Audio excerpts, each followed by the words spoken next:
Those just help from side to side, keep it from sliding out because it's not really tight in there, as you can see. So we're gonna get all this loose and drop this tank.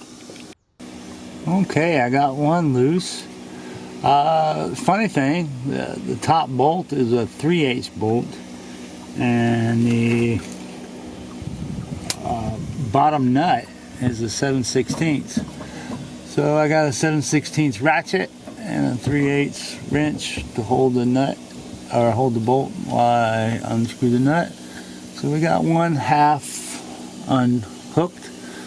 I'm going to reattach the bolts, that way I don't lose any of the parts to secure that water tank back. Then I'm going to take these brackets off and they'll be reinstalled on the new plywood. So there we have it.